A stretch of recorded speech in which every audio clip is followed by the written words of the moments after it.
Once again. And now we're going to wait for some people to start to trickle in. Welcome, welcome, welcome. I can see that a handful of people are starting to pile in. Can you guys hear me? Picture look good. Picture look great. Let's see. Oh, I forgot to basically put in that I'm doing a Q&A. Last time I set it up beforehand, ask me your questions. Okay. What species are on your life list to find in the wild one day? I think, why is it saying that? It's saying chat disconnected. Please wait while we try to reconnect you. Unable to connect to chat. Please try again later. What does that mean? I don't know. Can you guys see my comment? But anyway, great question. What species are on your life list to find in the wild one day? I would absolutely love to find any of the larger Asian stag beetle species. Those would be so cool. Um, I would love to find. I would love to see like gorillas in the wild, great white shark. Um, I would love to see like some. I would like to see probably all of the great apes in the wild. Platypus, I'd love to see in the wild. Um, Sperm whales, a lot of stuff. I would love to see a lot of things. Um, as far as if there's a number one, I don't know. Maybe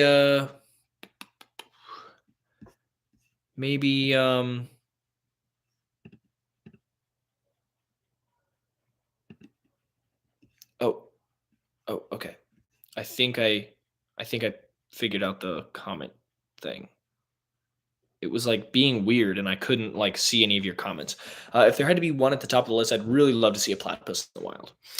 Um, okay, let's see. Hello, everybody. Welcome back. I think I am connected to the chat again. I don't know what that was that like disconnected me for some reason, but now I can see all your comments. So hello everybody, welcome. Eric asks, if you found an unknown species and were allowed to name it, what would you choose? That's a great question. Totally depends on what it would be. So in the classification world, in the taxonomy world, um, the naming of a species after yourself is kind of frowned upon unless you've put a lot of contribution, unless you've like described a lot of species. So very likely I would not name something after myself because that would be kind of tacky. But depending on what it is, I would probably have a Latin name that to describe some physical feature of itself. Um, so that's probably what I would do is I would name it based off of current taxonomic uh, rules and manners, I should say. What is your favorite species of tarantula? Flyers fan forever asks. My favorite species of tarantula, I think, would have to be a Goliath bird-eating tarantula. There's just something about it. Like they're just huge, they're impressive, like a giant female Goliath bird-eating tarantula. You're just like, whoa, that thing is gigantic. So I think that's probably my favorite species. Of course, there's so many beautiful species of tarantula, but I don't know if there's any that would quite like just blow my mind to see in the wild as much as a gigantic Goliath bird-eating tarantula. I think that would be really cool. Great, you guys can hear me. Let's see. Finally, a live that isn't going on while I'm asleep. Same time as it was the other day, but I'm glad you're able to tune in. Peacock jumping spiders here in Australia. Oh, that would be so cool to see. Yeah, we don't have anything quite like that in the States. So I love their little their little dances. Those would be so much fun to see in the wild. H4 asks, would you be willing to take a sting from an Arizona bark scorpion? Probably, yeah. Um, they're super toxic, centroides, in general. But those would be some interesting ones to take some stings from because they are pretty freaking toxic. Arizona bark scorpion, it's debated, but it's very likely the most toxic and potentially dangerous scorpion that we have here in the United States. But still shouldn't be anything like too wacky, too crazy. So it would be a really interesting test for sure. You should add spotted eagle owl to the list. They're beautiful, beautiful birds. I would love to see them. I'm kind of a recent birder. I didn't really like. I mean, I always love like raptors and stuff, like hawks and kestrels and birds of prey, other birds of prey, owls. But like, I wasn't really like super interested in birds, other than just like some of the really cool species. But in about 2018, when I started Jacksonville Wildlife and I was living in Costa Rica for the summer filming, I got really big into birding in Costa Rica. So I really love those tropical birds, but I would love to include more bird content on the channel. It just sadly doesn't really perform all that well, and it actually like negatively impacts all of my numbers, which really sucks. So it's like not only do people not really like interact with it very much, but it like hurts the channel when I upload something like that. Would I ever step on a rockfish, a stonefish? I would prefer not to. I don't know if you guys have ever seen that clip on River Monsters where Jeremy Wade like kind of barely like pushes and like pulls the pricks of the spines out on a stonefish, and it just like sprays venom out the top. Like that's a lot of venom. Like maybe if I did like a sting test, I'd like be real careful about like getting like a little injection or something like that. I don't think I would step a full force on one of those fish for sure. Um, this may have been asked before, but a lot of your bite and sting reactions are pretty tame.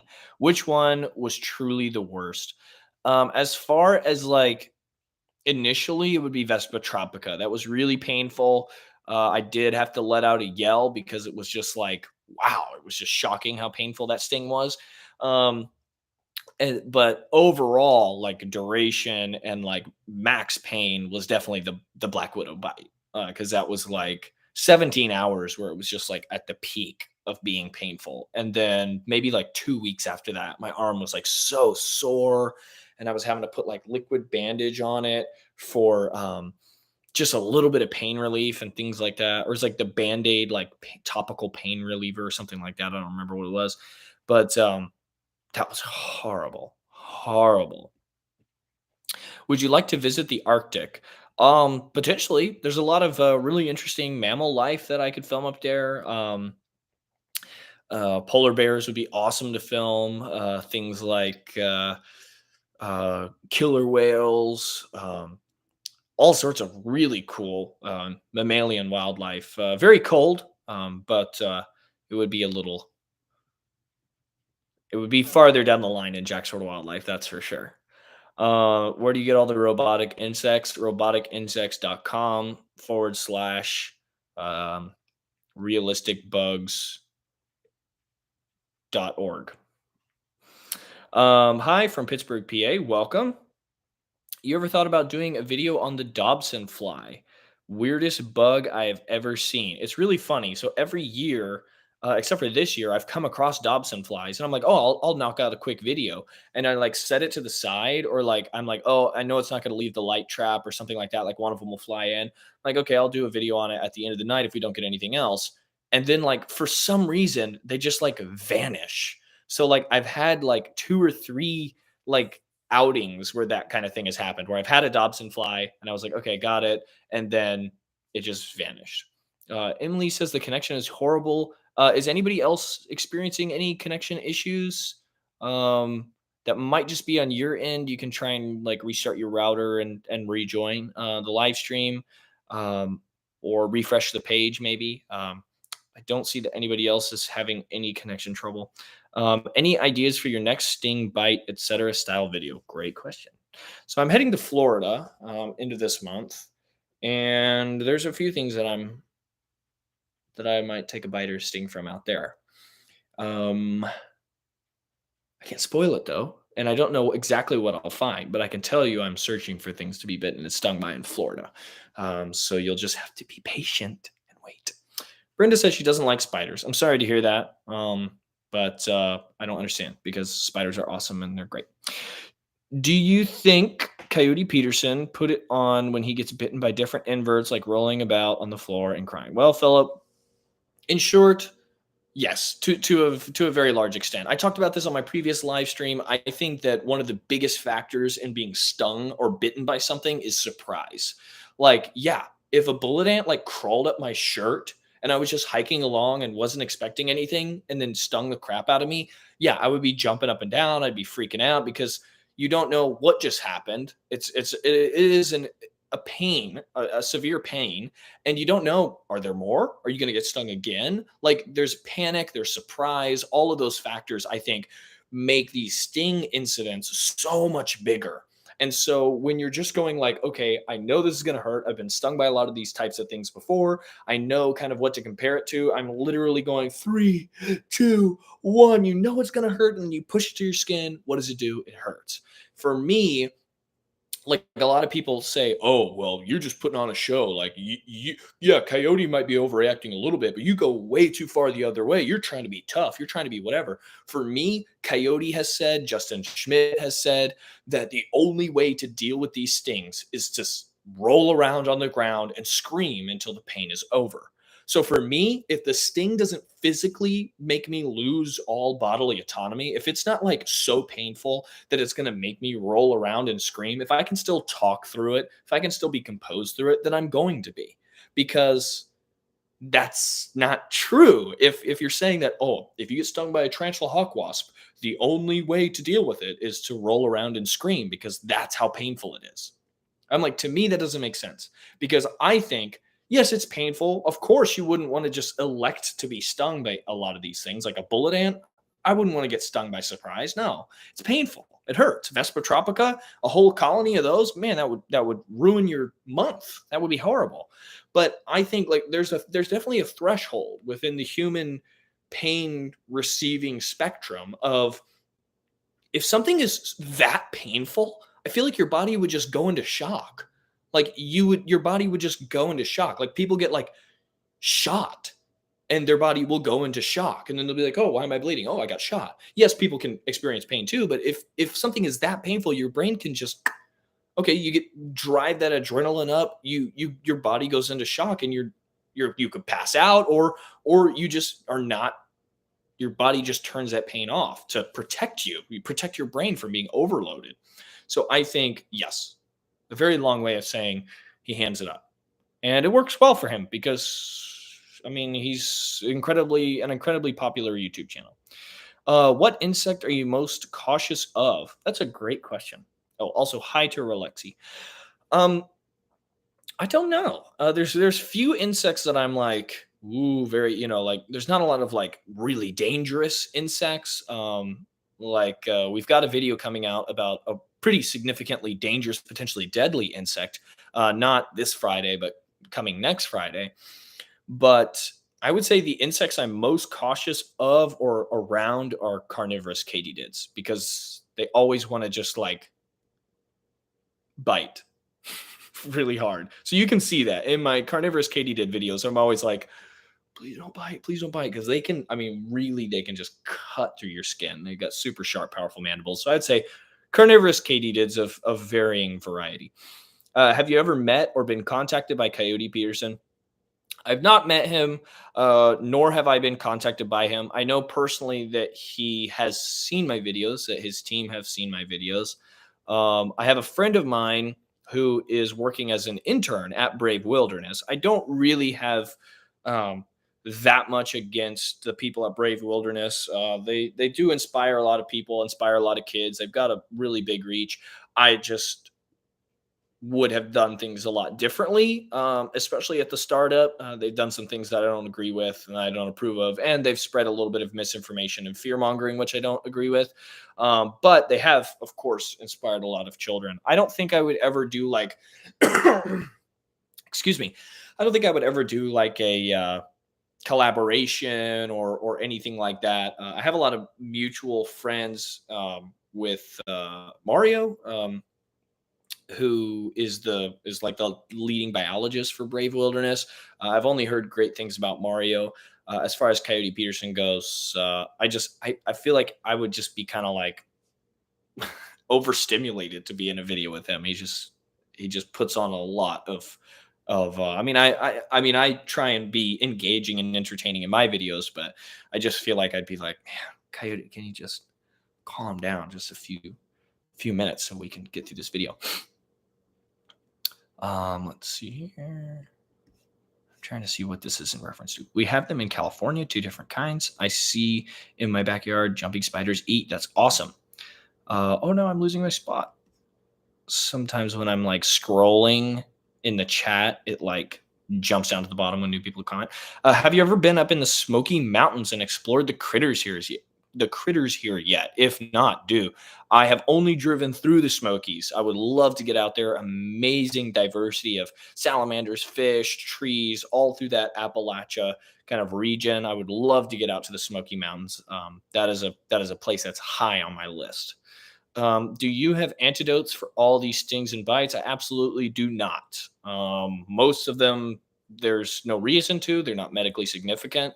Um, they can be treated like symptomatically. So it's like you can get like a sting cream or something, which again, I don't ever use. As far as like the more medically significant stuff, I don't even think that there is antidotes for like brown recluse venom. Um, there might be for like Loxosceles lata, which is the Chilean recluse, because that's more like severe, but they might also treat that mostly symptomatically as well. There is anti venom for black widow bites. I've never taken it. It's actually, from my understanding, kind of dangerous to use. Your body can react to it fairly negatively. So, no, I don't use any anti venom or antidotes or anything like that. Thank you for answering my question. Of course. What will be your next bite/sting video? So I have a few videos coming up that all kind of fall in some way, shape, or form into a bite or sting kind of video. You'll have to wait and see. The next kind of like bite sting-ish video comes out this Friday, which is a really interesting video that I'm excited for you guys to see. And you'll just have to wait and see. I can't spoil it. We've got some cool stuff, and I'm hoping to get some more cool stuff filmed before the end of the year, and then of course moving into next year, hopefully funds permitting, we can get some more cool stuff for you guys. Keelan asks, "What's 1+1?" 2. Thank you. Eric says looks fine on my side. Okay, so everybody's saying the connection looks good. Connection is good. I'm finally getting to the connection because I asked that a while ago. Hi, could you do a video about garter snakes or eastern milk snakes? Have a great day. I sure could. I come across garter snakes more frequently than I do milk snakes. I'm not really in range of eastern milk snakes, I don't think. I did a video on Western milk snakes that didn't perform very well. That came out last year. I think it's under 1,000 views or something for some reason. I thought it was really cool. But I did do a video on Western milk snakes, which if you're interested, you should go and check out. I do come across Texas garter snakes, which are really cool every once in a while, but it's kind of cold now. So I don't know. We'll see. Let's see if I can even get a hold of anything anymore.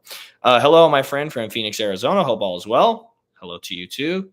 Do you have any plans on going? Do you have any plans on doing any on-location videos in any of the desert states this coming year? It would be great to see you in the Southwest. I would love to get out to Arizona, New Mexico, really spend some time out there. I was thinking about doing it last year, but it was right after we came back from Pennsylvania, where we did our collaborations with the Hornet King, where we did the collaborations with the Wildlife Brothers and Chris Ignato. And after that, like 25-hour drive, and we were set to do Arizona like a month after that, I was like, I don't want to drive 20 hours again to Arizona like a month later. So we ended up just slating that for later. And then we were thinking about doing it this year, and it just didn't end up falling in a chunk of time that was going to work for us. But I would love to really try and make that a priority next year. If we're not just like going. Thanks so much for the donation. I really appreciate that, guys. Like I said, not only do your views, likes, comments, and shares help the channel, your donations help so much. And during these winter months, the channel kind of really slows down, sadly. So right now, I'm kind of scrambling to use what little is left of the channel to continue to be able to create content during these slower months when I can't just walk right outside and find crazy invertebrates. So my channel brings in a lot less data points than in the summer.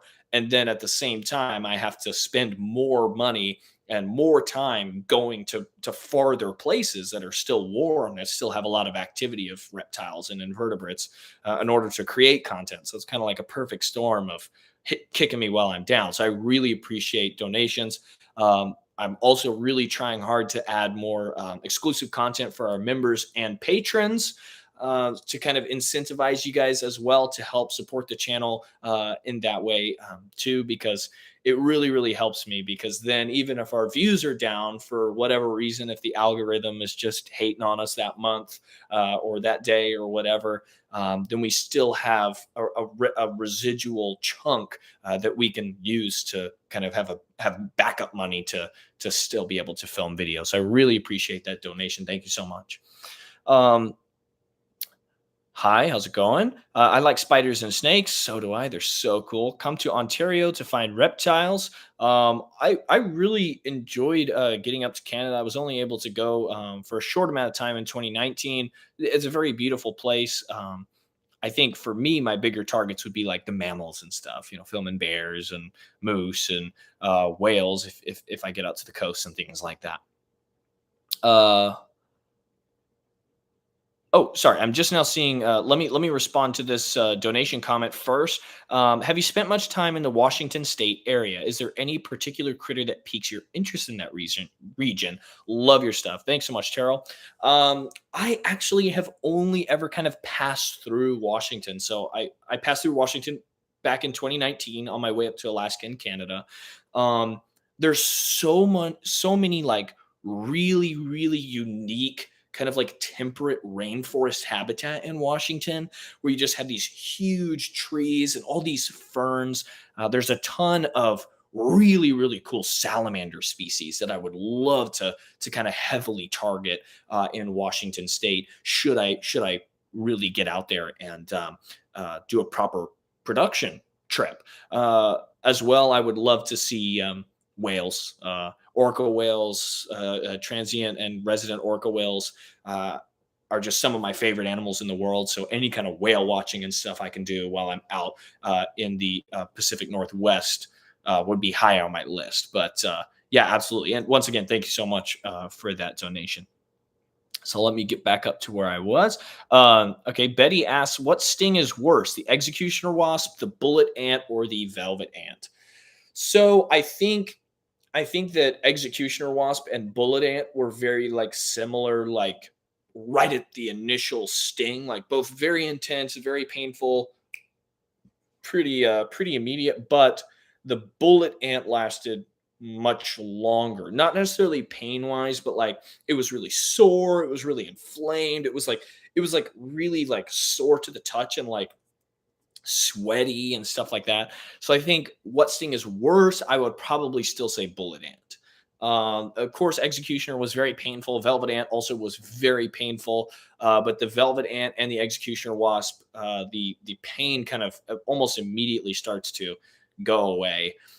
So I would say bullet ant for me was worse, not only from that initial pain, but also from duration. Um, that would be cool, but I'm from Ohio. Sorry to hear. I used to kill spiders as soon as I saw them. Now, after watching your videos, I respect them a lot more and relocate them. Thank you very much. That's the goal. In your opinion, what is the strangest bug you've come across? Um, some of the weirdest bugs in the world that I've seen. I'm saying bug as I'm referring to the class of insecta, insects in general, as I assume that's what you mean by bug. I would say trilobite beetles. Trilobite beetles are so weird, so bizarre. They've got like this big kind of gooey pad that they've got on the end of their abdomens that they kind of use to like push themselves along. They've got these tiny little heads, but like these big armored bodies. They're just so weird. I would say that in terms of insects, those are definitely some of the strangest ones I've come across. Other kind of second place or third place would be like the Myrmecia bull ants in Australia, where they got these huge, sharp mandibles, are all serrated, these big antennae, and these huge eyes, and they just watch you. They're just so strange. Um, would you ever visit a beekeeping facility? Potentially. I don't know if I would really film anything there. I talked about this a little bit in my other Q&A video. A lot of times it gets confusing because we hear like save the bees, save the bees, save the bees all the time. And we think, oh, okay, honeybees, right? Uh, but in reality, European honeybees are not native. When we say save the bees, we're talking about our native species of bees. Honeybees are not going anywhere. We rely on them for a ton of agriculture money. So they're cultured in the millions and millions and millions. They're not endangered or anything. So as far as going and visiting a beekeeping facility, it would be like going to a cattle ranch or something like that. They're essentially um, a domestic farm agriculture crop. I don't know what you would call it. So maybe, I mean, it would be cool to go and see a beekeeping facility. I like bees, but like I said, I like our native bees. So I like going out into the wild and seeing our native species pollinating and doing well. Uh, Matt says, I hate spiders and have a black widow tattooed on my chest. Very interesting. I hope that you come around on spiders because they're really cool. Brenda White says, I've never seen a carnivorous katydid. Do they look like a regular katydid? They have usually more like dramatic mandibles, like their mandibles are a little bit larger. Some species, like in the U.S., we have some really big ones in southern Texas, and then like out into West Texas and New Mexico, maybe I think, that are in the genus Neoberetia, and they look like these big green katydids, but they've got all these spikes all over their arms and these huge mandibles and big red eyes, and they jump on their prey and they stab it with those spines, and then they just chop it up and eat it. So usually they look like you can kind of tell that they're carnivorous. They look more intimidating and scary. Get stung by a hornet and a yellow jacket and a paper wasp, like all at once. I actually did do that. That was my collaboration with Brett Davis, the Hornet King. I took a sting from like two species of yellow jacket, a bald face hornet, and a metric paper wasp, all in the same arm, all in the same day. If you're interested in that video, it came out last year, I think in August. You should go and check that out. And I compare them right then and there, all four stings at once. It was a fun video to do. Brett's a super nice guy. If you go to the Smokies, you got to get a camping spot on the Whitewater Rapids. The best time of my life camping there every year. Great suggestion. I'll be sure to check it out. Is it the giant centipede? Are you asking if the Sting video coming out soon is the giant centipede? It is not. I'm sorry to say. I'm working on figuring out where to source a centipede and when abouts I would be doing that test. So we'll see. Philip asked, were there times after your Black Widow bite when you regretted doing it because you looked like you were in a lot of pain? Uh,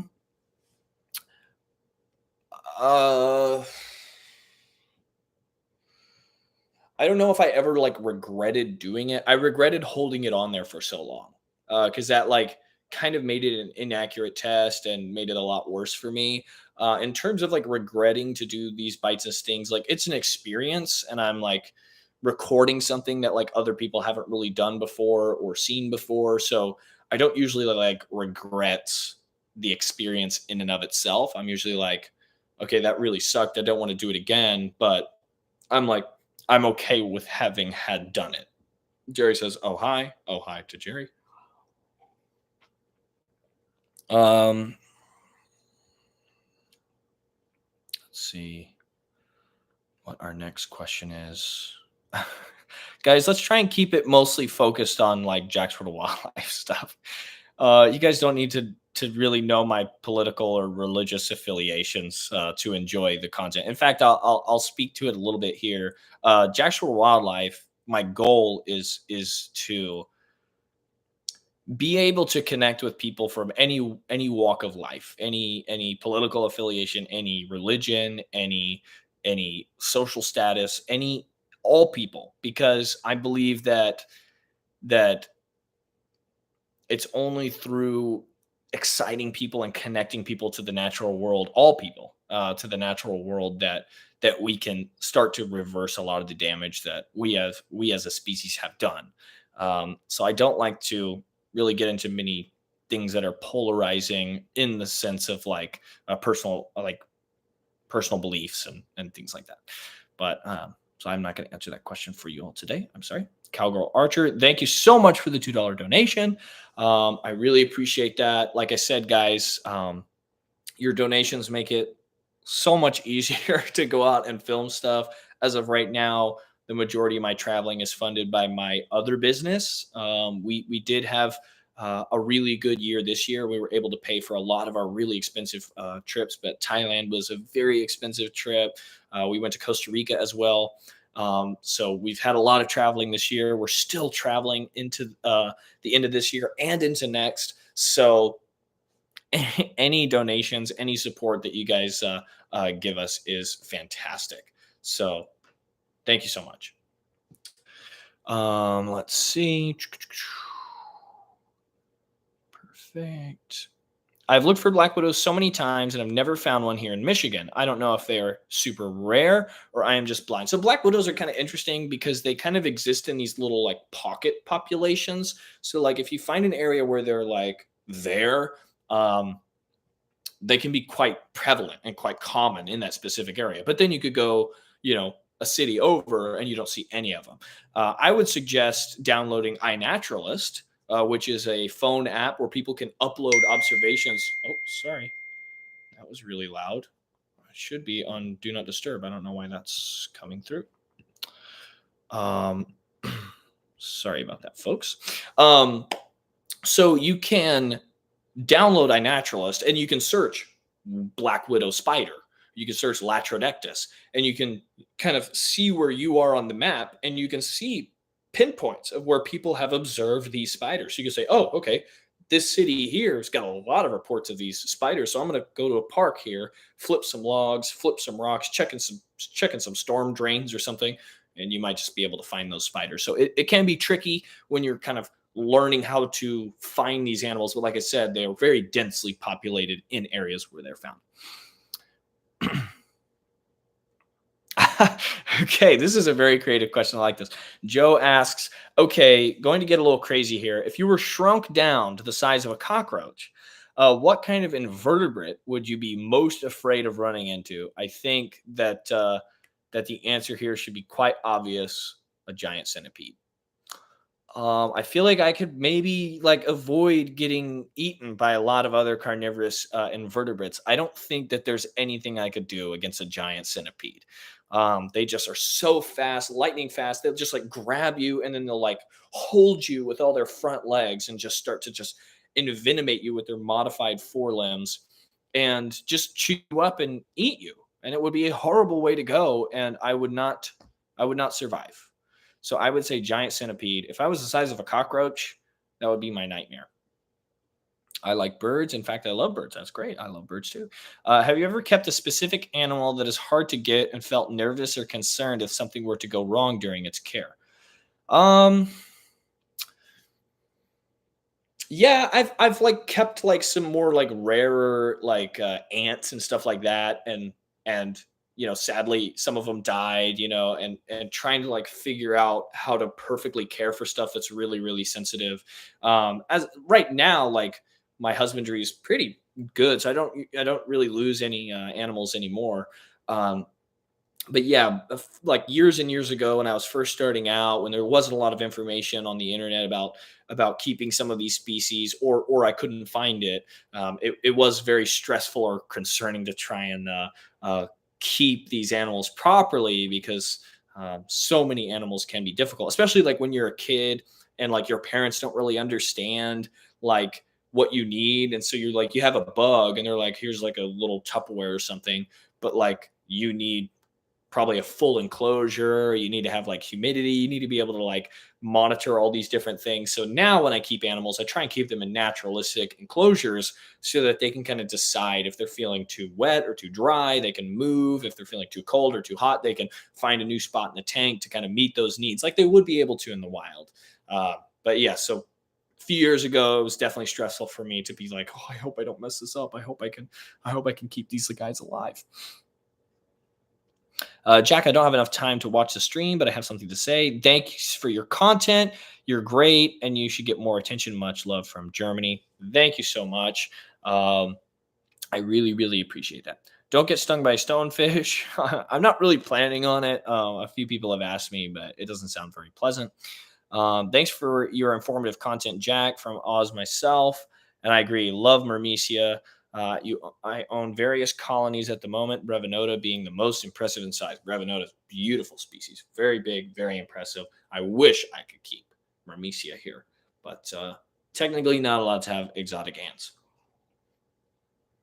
Not to mention, it's like freaking $500 to get a Myrmecia queen, even if you live in Australia.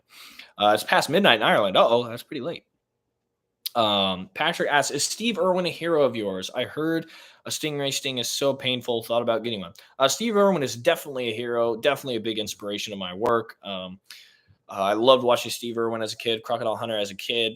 As far as stingray sting goes, I would prefer not to be stung by a stingray, although not lethal unless, of course, it is a freak accident that gets you in the wrong place, like our dearly departed Steve Irwin.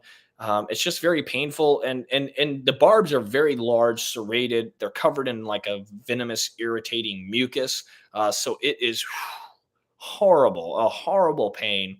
I actually just saw like some TikToks or something the other day of like people like holding up stingrays that they caught, and they're like, "Oh, Florida round stingray" or something, and they're holding it like a hamburger, and then the stingray just like stabs into the meat of their hand. You can just see the huge barb stab into their hand, and then they're like screaming, and you're like, "Well, what did you expect? You're picking up a stingray like it's a sandwich." So I would prefer not to be stung by a stingray, but you never know. Jared says that widow bite video made me completely lose fear of being bitten by any native spiders. Thanks for all the content. So glad to hear it. Our native spiders really aren't as scary as some other countries' spiders are, and they really don't deserve all the crap that they get. They're not really aggressive. They're very skittish. They're very shy spiders, very shy species. So not really something to be terrified of. So I'm glad the content was able to help you with that. What is one insect you would never interact with? I don't know. I don't know that there is one. I don't know. Maybe a malaria infected mosquito or something. It's a hard question to answer because even some of the more dangerous insects, I'm like, cool, yeah, that's awesome. Wasps, I love wasps. So there's not really many insects that I'm like, no thanks. But that is a great question. Okay, so Brendan asks, in Black Widow vid, you mentioned 0 deaths from a Black Widow. Couldn't there be unreported deaths? So there are like reported deaths in the United States where people said, okay, cause of death was a Black Widow bite. In my video, I'm referring to like world medical literature. So this is like peer reviewed and like understood that this was only a Black Widow that killed somebody. And there is no reported deaths of any North American Black Widow on its own killing a human being. So, like, you could argue, yes, there could be unreported deaths, but unreported deaths are unverified deaths. So you could say, oh, that guy thought he got bitten by a Black Widow when really he was having a cardiac episode and he died. So we can't say, oh, it's probably a black widow. He said he got bit by a black widow. When we can't really verify that, there's not really a way to like test somebody's blood or check a cadaver for having been bitten by a black widow.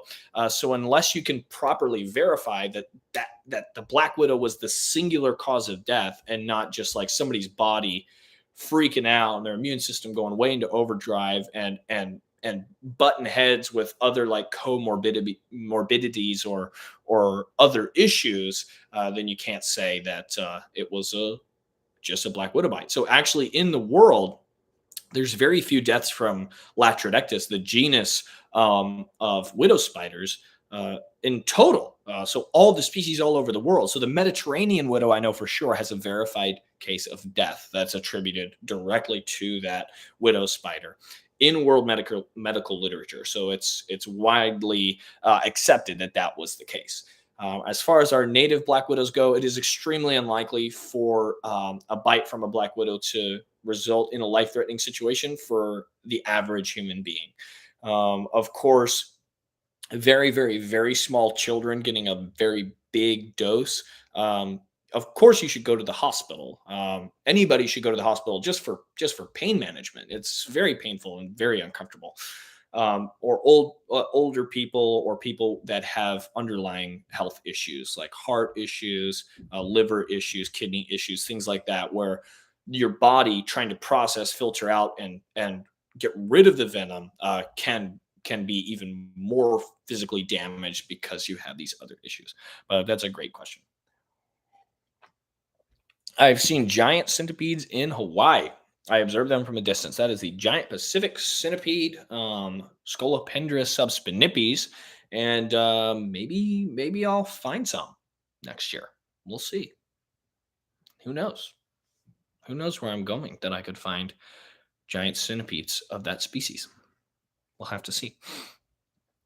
Let's see. Okay, great question. Do you have any thoughts on the recent laws that I have been seeing passed down in Florida, etc., over the prohibition of keeping exotic animals?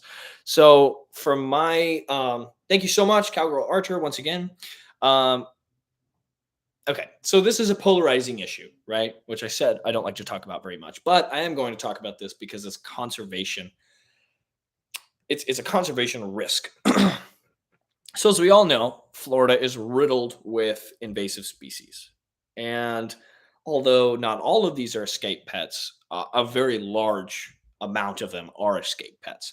And while you could argue that most of them don't cause the same amount of damage as, say, feral cats and other escaped domestic animals, they can cause havoc in our native ecosystems and outcompete a lot of our native animals. So, Florida has been heavily evaluating the right to keep some of these species, such as green iguanas, giant tegus, Burmese pythons, other large constrictors, because of these kind of potential conservation related risks that these animals can bring. So, as far as my understanding of these laws go, they're not like seizing people's animals. They're just saying, listen, you can't breed green iguanas anymore. Like there's way too many of them. When they get out, if they're released, they're already a huge issue in Florida. So for me personally, what I would like to see happen is if we could increase a a kind of permitting system. So I've got friends who live in Florida who keep exotic animals, like Chandler from Chandler's Wildlife. He's had to spend tons and tons and tons of hours to get permitted and licensed to work with the animals that he has. And I think that that's great because then what does he do? He has to follow a set amount of rules and guidelines in order to keep those animals. He has to prove that he's competent of keeping those animals. Um, and so he's able there the government in some way, shape or form is able to make sure that the person who these animals are owned by is not going to be irresponsible with these animals. And that's what's happening is people who are irresponsible with these animals are causing a widespread ecological disaster, which is why they're having to kind of go back and um, do damage control. So for me personally, on the recent laws, as much as I love working with reptiles, amphibians, and a variety of exotic animals, I think that Florida in particular, because they're having so much issue, I think that if done right, these laws would be beneficial to everyone. Because at the end of the day, I don't want to see animals that people buy on a whim or an impulse at reptile expos and things like that outgrow their makeshift enclosures and just get chucked out onto the street to maybe survive and become really invasive and dangerous, or just die. So I think it'll be better for the animals. I think we don't need to be breeding a lot of this, giant tegus and iguanas and Burmese pythons that 90% of people who buy them, you know, they're either neglected to death in the first few years, or they're neglected and they survive for as long as the people can house them. Very few people do I run into that take proper care of their larger reptiles, because they take a lot of space, they take a lot of money, and a lot of people might not realize that when they're buying something like this big, and they don't realize, okay, well, this sulcata tortoise is $100, but in 8 years he's going to be 120 pounds, and he can just smash through the fence in your backyard and just run off. Um, so it might seem like an imposition by Florida, but I think basically like a lot of the reptile related issues in Florida now are not everybody's fault, but have a lot of fault in the captive hobby. And so they're having to restrict it, not because everybody's messed up, but because enough people have messed up for it to become a serious problem.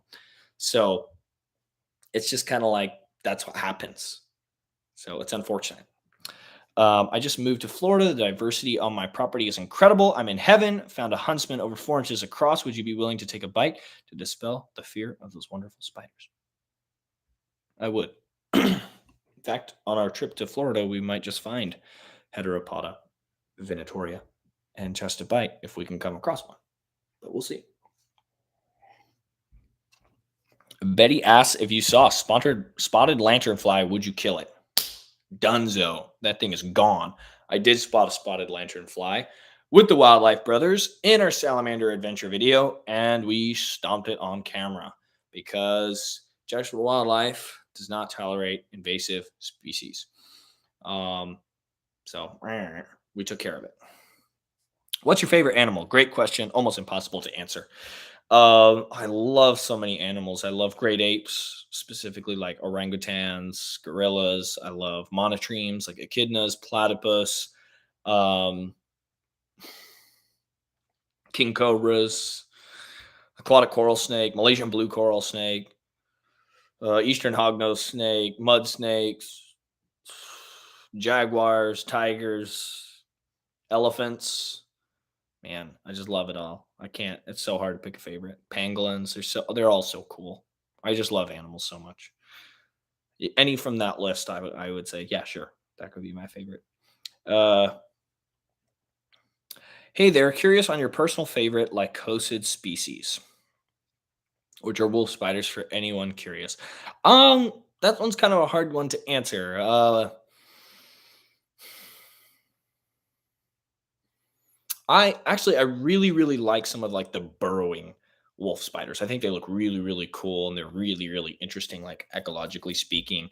Some of those like out like in the southwest, like burrowing wolf spider species, I think are really really cool. That's probably what I would say.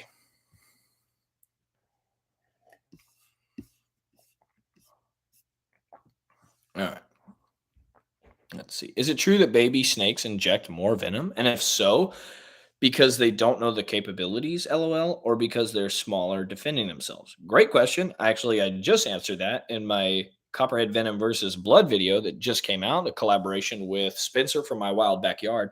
So it is incorrect. Obviously, baby snakes are much smaller than adult snakes. Even if they were to inject a full tank of venom, which they're not likely to do, um, it's still much less than what an adult would be injecting on a kind of defensive bite. So if you're interested in seeing the yield difference from a baby to an adult, we milked a baby copperhead and an adult copperhead in that video. So as a rule, it's generally not true. However, there are a few species of snakes where the babies are measurably more toxic. And then as they grow, the toxicity decreases, but the yield, of course, increases. So there's not really like a big measurable difference between, oh yeah, the babies are much more dangerous because they're more toxic. Well, there's that much venom versus like an adult, like king cobras. It's thought that the babies are in fact extremely toxic, but of course they have less venom to use than like a king cobra hatches out at like 8 inches long, and an adult male king cobra could be like 18 feet and have venom glands like the size of golf balls. Like, so in general, no, it's not true. Of course, they can learn the minimum amount of venom to inject as they grow older, but they're pretty smart. They're instilled with an appropriate instinct to kind of know, okay, I inject venom. Like they don't have to like keep notes of how to inject venom and how to defend themselves. Like they're born with a lot of this information kind of already preloaded. But great question.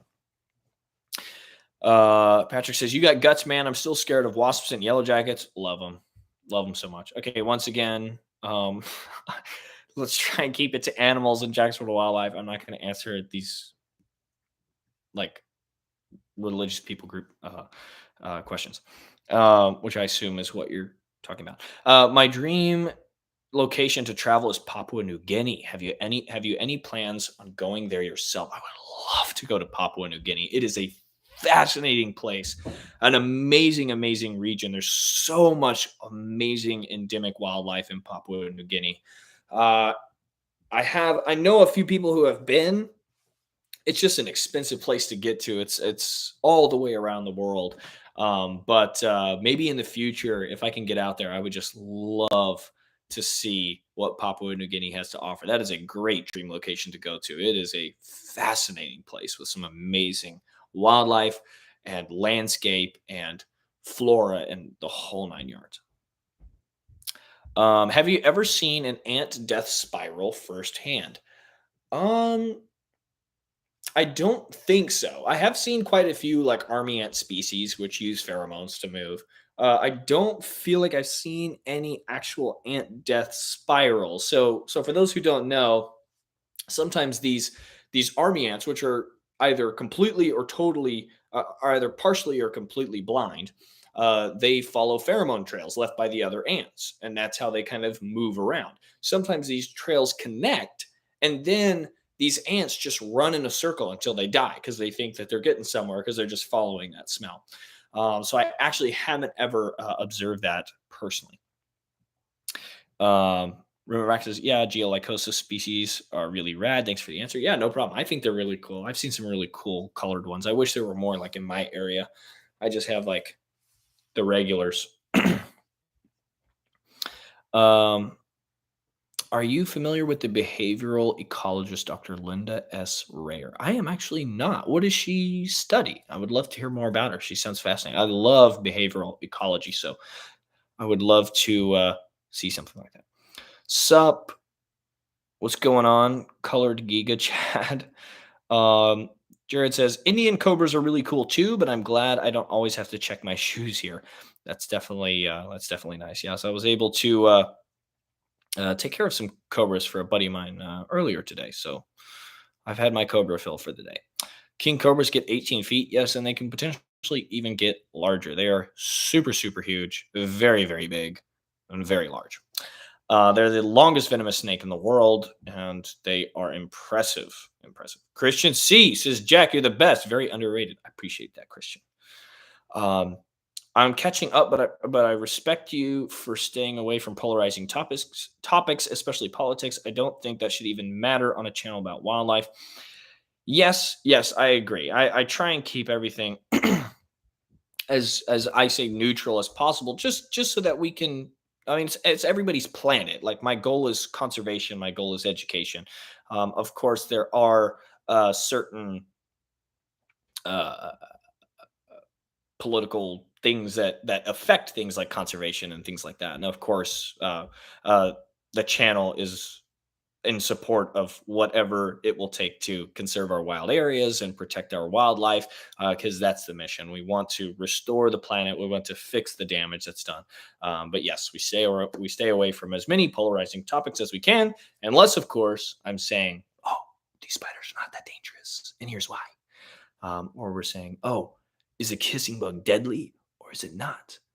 Or is it somewhere in between? You'll have to know. Those are the topics I like.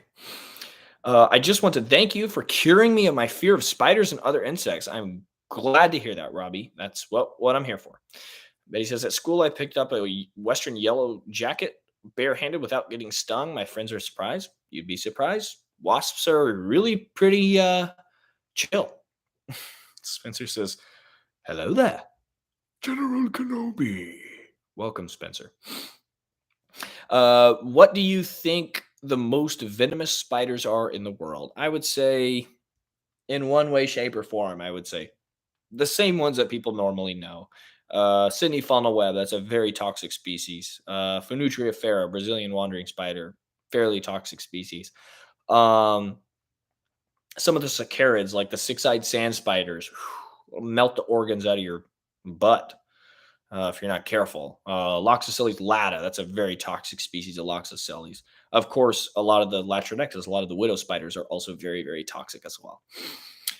So those are probably what I would say most venomous. What kind of lizards do I own? I actually personally don't own any lizards, although I do have some lizards at a client's installation. So I do like custom enclosures and stuff, and I take care of them. So there's a pair of orange-bellied Italian wall lizards there, and they are quite funny. I really like them. In the past, I've owned monitor lizards, heloderma, like beaded lizards and Gila monsters, Chinese water dragon, various geckos. I've had a lot of lizards. I don't typically keep a lot of lizards now. I personally don't have any in my personal collection. I just have frogs mostly. Hi, in Denmark, we only have one snake in Danish called hugorm, and in English, viper. You dare to be bitten by it. I'm not doing any venomous snake bites right now. It's probably, is it a vipera species? Perhaps one of the European adders, I wonder.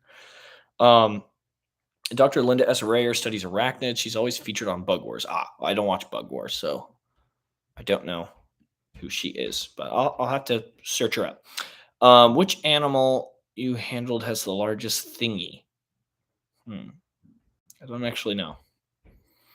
It's an interesting question. I won't linger on it because I couldn't tell you. My sister has two chickens named Trump and Biden, and they hump each other. Only politics I care about. Very interesting comment about chickens. Hello there. It's slightly more poisonous than a bee, referring to the viper. Interesting. I'll have to see what species that is that you're talking about. What was your relationship with nature when you were a little kid? I was always in it. I was catching lizards, frogs, tadpoles down by the creek, anything I could do. I was always outside, always climbing trees and stuff like that. I've always been fascinated with nature. If I wasn't outside, I was inside watching things like the Crap Brothers, the Boomafoo, of course, Steve Irwin, Jeff Corwin, river monsters, all that stuff. I was just really big into wildlife media, documentaries, David Attenborough, BBC documentaries. So I've just always been just like fascinated with the natural world. Big fan. Spencer says Phonutria, the wandering spider, is the most toxic. Sydney funnel web has the combination of toxicity and yield. Yes, they're both very, very dangerous species of spider to be bitten by. What would be the rarest or most special animal that you would like to feature on the channel? Great question. I actually have featured something that I would consider to be one of the rarest and most special animals I've ever encountered, which was the Sunda pangolin that we found in Thailand. Go check out that pangolin video. It was super crazy. They're critically endangered. They don't even know how many of them are left in the wild. So it was a huge surprise. That is definitely the rarest animal I think I've ever encountered on the channel. So I would love to see more pangolins. I would love to see any number of rare and interesting animals, but I would say that as far as the channel goes so far, that was the rarest and most special animal. I have 9 sand spiders. Awesome. I used to have one, but I sold her. I couldn't find a male for her. Are you gonna take a bite from a funnel web? No, I don't think so. Favorite wasp? I think Japanese giant hornet. Love them. They're huge. They're awesome. They're impressive. We'll probably go for like another 10-ish minutes. So because we're like right about at an hour, and I wanted to end around an hour this time because this is our part 2 stream. So I didn't want to go for 2 hours. So make sure if you got any other questions, if you're just now tuning in, be sure to drop them in the chat, and I'll try and rattle through these next few questions here in the next 10 minutes. I have seen dolphins swimming very close to the shore. Um, at the beach down the road from my house. Do you know if it would be dangerous to swim with them? Yes. Dolphins are very powerful animals. And they have been known to harass people who get into the water. I would suggest letting them swim on their own and not trying to approach them in any way. It's also illegal to approach or otherwise harass dolphins in, I think, every state in the United States that borders an ocean. So don't do that. I was looking forward to that question. Which question? Kevin Luo. Did I answer it already? I hope so. Favorite place to hike in the USA? Great question. Gosh, I don't know. I've hiked so many cool places. Favorite places to hike in the USA? I don't know. That's such a good question. Maybe Paladero Canyon. That's one of my favorite hikes. I love getting out to Paladero Canyon. It's a lovely gym we've got out in Panhandle of Texas. Gorgeous place. Spent a lot of time going out there on family vacations as a kid, so I really like getting out to Paladero. So I would say Paladero is my favorite place to hike. But I mean, so many other places are up there for me. Pangolins are awesome. I agree. I'm afraid the connection still isn't working, so I guess I'm going to miss it. Bye, Jag. Sorry, Emily. You can also watch this live stream after the fact. Once it's finished broadcasting, it'll save and upload to the channel. So you should be able to see it at the best quality that it allows. Uh, Spencer says, a great find and a great story when you told it in Texas. Yes, the pangolin was so cool. Would you consider hiking the Appalachian Trail and filming the entire time? That's a long trail. That takes like months to hike. I don't know that I would do that. I don't think so. But it would be a cool idea, but I don't think I would enjoy that. I'd rather like go somewhere and film some stuff than just have to like worry about walking a certain amount, a certain distance every single day and camping and bathing in the river stuff. I feel like I'm kind of a little bit of a diva. Your Katie did video is one of my favorite videos of all on YouTube. It had me in tears laughing. I'm so glad that you enjoyed it. It's always fun to film those carnivorous katydids. Pangolins are my favorite animal. I have several Save the Pangolin shirts. That's awesome to hear. Be sure to go check out that video. Share it if you like it. It was such an amazing experience. Such a beautiful animal. It was so cool. Any ideas what kills slash parasitizes yellow garden spider egg sacs? There are a few things that will parasitize spider egg sacs. Among them being there's some species of flies. Also, mantis flies parasitize spider egg sacs quite a lot. Like that's their specific life cycle is parasitizing spider egg sacs. So likely flies, wasps, or mantis flies is what I would say. Aren't hippos somewhat related to dolphins? Yes. They are. Hippos, pigs, the even-toed ungulates, I believe. Yes, they are related to one another, distantly, but not very closely related to each other. I want a hippo dolphin baby. That would be very interesting. Why are you so beautiful? Just how I look, but thank you. Jack does not enjoy exercise. No, I don't. I do it because I have to. Otherwise, I just lay around. No, I do stay pretty active, especially on production trips. Sometimes we hike for 8, 10 hours at a time, but yeah, that leaves me pretty tired after those. So I like to relax. What has been your favorite place to travel to for culture, food, etc.? I love Thailand. That's a beautiful place to go. Amazing culture, amazing food. One of my favorite places I've been was Australia, just because it was like so different, but also so similar to home. And then, of course, Costa Rica. I've spent a lot of time there, and I've always enjoyed my time in Costa Rica. Beautiful country, beautiful people, and I would say those are my top 3 places that I've been that I enjoy for for travel and culture and food and etc. Do I have a least favorite animal?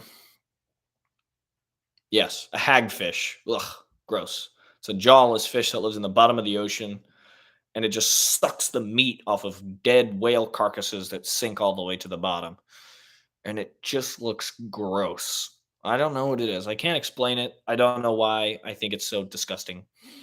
It just when I see it, I just go, ew, that's gross. Yuck. 4 more minutes of answering questions and then we'll wrap up.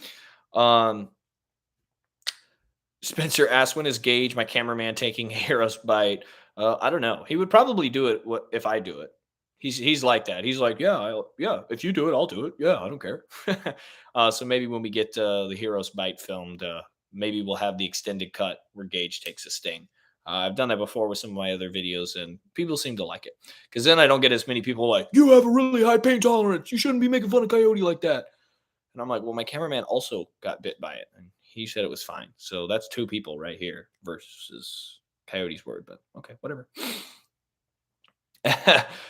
Could there ever be dog-sized mantids? No, sadly. That would require our planet to look much different, have a much different atmospheric pressure and composition.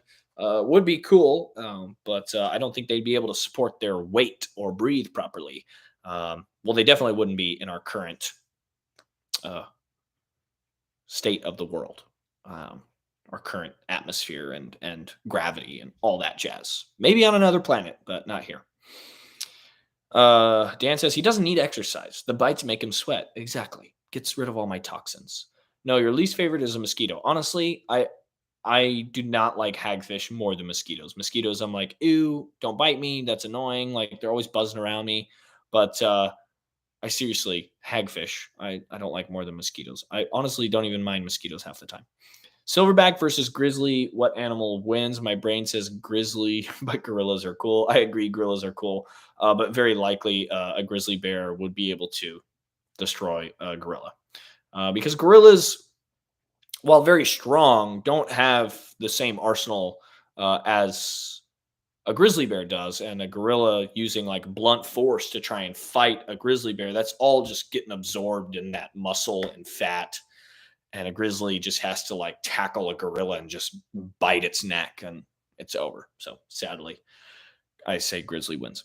I apologize. Has this been asked? I apologize if it's been asked before. Man, I'm tired. But do you have any other hobbies aside from wildlife? So I did musical theater for a lot of years. I enjoyed doing that. So I enjoy acting, singing. I play video games on my time off. I have a Nintendo Switch, so I play a lot of like Nintendo stuff, Pokemon, Zelda, the whole 9 yards. Other than that, wildlife is pretty much my main hobby. So that's normally what I do. But also keeping vivariums, like building out custom enclosures and stuff like that, I also enjoy. Okay, 1 minute. I'm going to try and get through all of the rest of these questions and then we'll end. If I had unlimited money, where would I go first? Oh, sorry, I skipped a question. I'll get back to it. If I had unlimited money, where would I go first? Australia. Loved Australia. Would love to go back. Would love to live there. Ideally, it's such a beautiful place and so much cool wildlife there. So definitely Australia is where I would go, followed closely by Africa, probably like Kenya, Uganda, Cameroon, South Africa, Madagascar, India, Sri Lanka, China, Japan, New Zealand, Papua New Guinea, Tasmania, Brazil, the Amazon. I mean, I would love if I had unlimited money, Jacksonville Wildlife would be thriving. We'll just put it that way. Okay, skip this question. Let me get back to it. Oh, I'm getting a jumping spider. My 7-year-old daughter wants one because of your video. Awesome. They make great pets. They're super cool. Great tool to help overcome uh, arachnophobia. Jack, how high would you rank the sting of a southern yellow jacket? I got stung by one last year in the chest, and that packed more of a punch than any other wasp or bee that I've been stung by. Yellow jackets can have a pretty significant punch. On a scale of 1 to 10, with Black Widow being at like a 9, I would say Yellow Jacket would be like a solid 6. Just below like Bullet Ant, Executioner Wasp. Like most wasp stings are all within that kind of same level. All right, I'm trying to go through so many of these questions in 1 minute. Okay. Out of all my critters, the one that attacked me the worst was a Pac-Man frog. Pac-Man frogs have a pretty good bite pressure, and they've got that little like ridge tooth, pseudo tooth thing. As far as frogs go, yeah, those are pretty nasty. What's up with spotted lanternflies? They're invasive and they feed on plant juices, and they can kill trees and native plants, and they're also poisonous. So they don't really have a lot of predators that can eat them. So they're introduced. They came over in like plants and stuff. I feel like from Asia, I believe, is where they're native to. So we have to manually kill them in order to like reduce their uh, populations. Spencer says, "Give us a song, preferably Rat Attack by Takeo Ishii." I think I think after talking for an hour straight, I'm probably not at my best, but maybe I'll do a live stream, and I'll start with a song request next time, Spencer. You can tune in for that.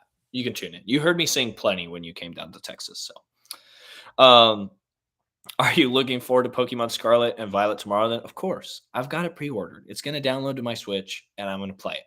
And of course I got Scarlet because I want the the ancient forms and I don't want everything to be a Chrome future form. So sorry if you're a Violet stan, but I will be getting Scarlet and I will be playing it. So yes, I am looking forward to it. If you want to get bit by something, try Pac-Man Frog. I just might. Did you ever get interested in fungi? If you're ever in PA, I could show you a lot of mushrooms in exchange for you teaching me more about insects. Love fungi. I think they're so fascinating. Foraging is something I really want to get into. It's kind of difficult in my area of Texas. We don't have a lot of like primary forest that stays very wet for very long. So other than like um, kind of ear fungus and like oyster mushrooms, like it's hard to find anything else around here. But I would love to learn more about fungi. I have 3 jumpers. One just had babies. Oh wow, that's awesome. Spencer says I'll be there. Um, oh, I'm looking for an intimo. Oh my gosh, I am like so tired.